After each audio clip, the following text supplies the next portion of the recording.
I'm Nicole Martin, and welcome to HR in the Fast Lane. I'm so happy to welcome Nick Economos on my show today as a guest. He co-founded Fiduciary Financial Partners back in 2012 with his partner, John Eberle. And I've had the pleasure of knowing him for about 2 years. About 2 years. And you know, in those 2 years, I have to say, you guys, I'm in HR, right? How many financial advisors have I met? How many group plans have I seen implemented within businesses for 401k? And this gentleman to my left actually really does it different. And I think there's some key things that we can say today that we share, maybe, Nick, with the audience to help explain why I think you're different. So the first thing is, let's talk about the term fiduciary. What does that mean? It's not a dirty word. Actually, it comes out of old trust law, and it's something that you're going to be hearing a lot more about. Actually, there's a lot of legislation pending today. Really? There was some news in the Wall Street Journal that President Obama is going to pass a law that requires anybody dealing with retirement accounts to be held to a fiduciary standard. Nice. So yeah, actually, it's great. We embrace it. Really, what it means is you have to put the interests of the client first, right, ahead of your own. What a concept, right? You would right. think that if you have an advisor that they're automatically doing that, and that's not the case. There's really two standards that advisors are operating under. One is a fiduciary standard. That means you have to not only do you have to put the client's interests first, but you have to disclose all the material facts and any potential conflicts of interest. So there's a lot of transparency there. On the other side of the table, you have Wall Street really lobbying against some of these laws and legislation to not have their advisors held to a fiduciary standard. And what they're held to is what's called a suitability standard. And so what that means is they just need to make suitable recommendations to you. It's a whole different game. Which is different, yeah, absolutely. So it's two products that are suitable. One's in your best interest, but maybe I get paid over here and I don't get paid to implement this product. That's the suitability standard. So so people can be motivated financially, essentially, by their commission versus what's right for their client. Yeah, it's not in the best interest. They don't need to disclose all the material facts and any potential conflicts of interest. So it's a big difference. Imagine going to the doctor and he says, "Hey, I've got these two medications. This one's in your best interest, but this one's suitable too, and I happen to represent this product, and I'm gonna prescribe it to you." Yeah. You kind of run from that. Right. I would think. Well, and how many people do you think are actually out there administering group plans that aren't fiduciary? You know, we've looked for data. I would say the overwhelming majority are not held to a fiduciary standard or can't operate as a fiduciary. Data. I've seen different data. I think around 90% of the industry is operating under a suitability standard. It's like, hello. Yeah, 90%. The title is like if the card says like registered representative, or if they work for a large broker dealer, right. Chances are they're acting in a suitability fashion. Okay, so tell me kind of the PC way that somebody that's kind of looking at their group 401k plans, they're trying to bring it into the business. What's kind of the PC way for me to look at someone like you and ask you that question? Do I just feel comfortable saying, "Are you a fiduciary provider"? Yeah, I think straight up. I mean, I think you need to get it right on the table and ask if you're acting as a fiduciary, would you put that in writing to me? And more importantly, what services are you providing as the fiduciary? So that should be spelled out very clearly in their agreement with you, their client agreement. You know, and it's really interesting because I think back over all the different experiences I've had, right, with this kind of subject matter within businesses and benefit implementations. And you think of this fiduciary committee, if you will, that's inside businesses, and they're looking at every year when we're renewing these agreements, if you will, and the responsibility they might have, correct, as the trustees of the plan. Absolutely. I mean, that's a responsibility that they cannot delegate away. They can share in that responsibility, but they cannot fully mitigate that responsibility. Yeah. So it's a big deal, and they're personally liable for any mistakes anything that they're found in breach of. So. It's a big deal, and it's important. Well, and it's really scary. I think to be personally held liable for something that you may not even be fully educated on really just embodies the importance, emphasizes it, if you will, of how important it is that your advisor is a fiduciary. To me, that is just huge because you want to make sure you have a partner that truly can advise you and give you that integrity of that service. When you're thinking about the plans and you come in, what are some of the biggest mistakes you're seeing right now in terms of the administration of a plan? Well, there's a lot of mistakes, I guess, in terms of. I think the biggest mistake that I see is that plan sponsors don't hire the right advisor, somebody that is specialized in not only fiduciary matters and investments, but also understands plan administration, understands the record-keeping systems, understands how to communicate and educate participants. Those are the big common mistakes. I think from an administrative standpoint, that's where the big risk is. If you don't administer the plan according to the plan document, that's where the real breaches happen. There's been a lot of focus on fees. That's important.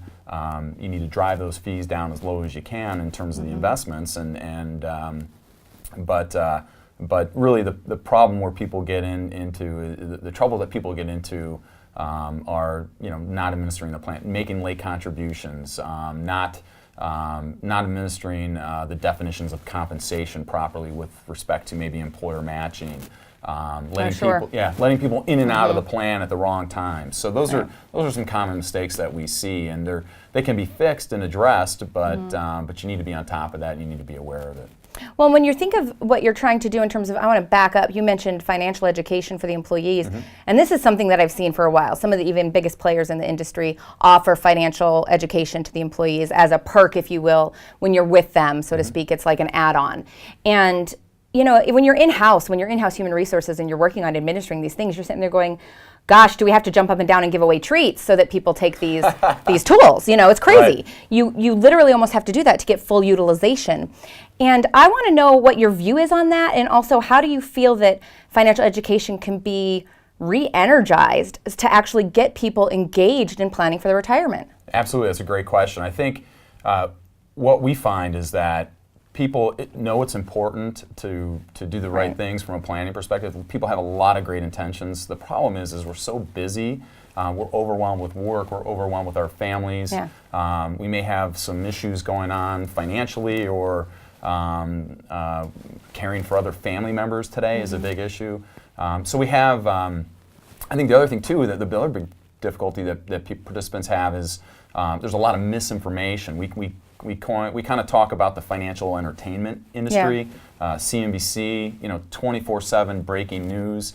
They're propagating a lot of information. They're spewing information at you constantly, and I think it takes your eye off the ball and confuses you. So the challenge really is to run a plan, having best practices, making sure your fees and your costs are low and that your services are in line. But really, it comes down to focusing on what the participants control, and that is what they need is education in order to do that. And it's not just the boilerplated, here's why it's important to save, and they get that. They've been getting that for the last 2 decades.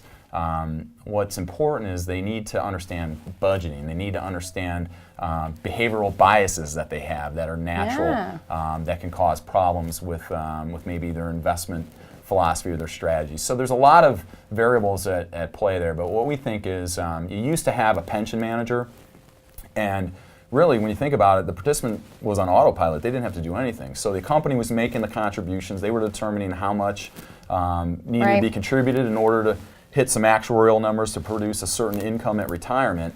So the participant didn't have to think about saving the money. He didn't have to think about investing the money because there was a professional money manager managing the pension. He didn't have to think about how the money was going to be distributed at retirement because there was an actuarial calculation and actuaries doing that for you. So now all the burden has been shifted to the participant, and what we think is there's technology, education, and then working with a fiduciary advisor to do fiduciary financial planning. I think that's the best combination, and that's what we're trying to deliver to our plans. So there's a lot of buzz out there about this new 401k way. Yeah. We actually, my partner and I wrote a paper called The New Way to 401k, which is available on our website for download. And really what the premise was is that, hey, look, there's all these forces, the things that I just talked about in terms of you don't have a pension anymore. The work longer strategy may not be a viable strategy because it's going to cost employers more to have you on their benefits programs or in terms of compensation, so they may not want those costs, they may not want you around.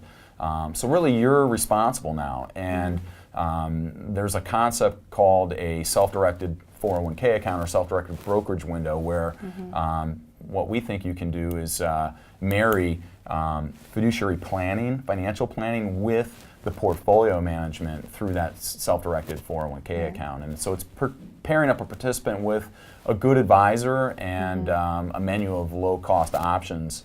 Not in the sense that you want the participant to go out and just have at it with investments. I think that that's a risky proposition. But if they do work with an advisor to help them manage that according to their financial plan, I think there's a lot of benefit to be had there. It's really intriguing, I must say, when you're thinking of the different ways to use 401ks to actually retain talent, attract talent, and these are real tools.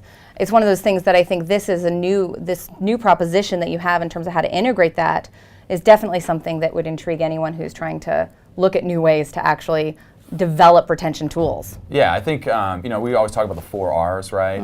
Recruiting, rewarding, retiring. Nice, look right? at you. Yeah, and retaining employees. Yes. I mean, those are the things that you're really trying to use your benefits for, and the retirement plan is a good component there. And I think today people are looking for more. They don't want to just be directed to a website or directed to some type of booklet. I mean, they want somebody that they can talk to, that they can bounce ideas off of, that they can talk to about the struggles that they're having, because some employees are struggling financially. Yes, absolutely. How do you alleviate some of those struggles so that you get to a point where you can make contributions that are meaningful to your retirement plan. So. Well, thank you so much. I think that was just Absolutely. a ton of information just in a little bit of time, and I really hope that it brings some of you into some different areas to look at your 401k administration, the plans, and if you're actually out there as an employee, it hopefully gives you some information to go back to the people that are administering your plan and talk about some of the options that are available to you. Because this is real, right? We all work every day, but at some point in time, we want to go play. We want to retire. And many of us actually don't conceptually think it's in the near future. But I have the pleasure of actually knowing people who aren't that much older than me, my friends, that are retired. And so I definitely know that there is some method to this madness. But where do people find you? Yeah, you can look us up on the web at fiduciaryfp.com or fiduciaryfinancialpartners.com. We're located in Naperville, Illinois. Wonderful. Thank you so much, Nick. It's been a pleasure. Yeah, it's Appreciate been a pleasure. it. Have a great day, everyone. All right.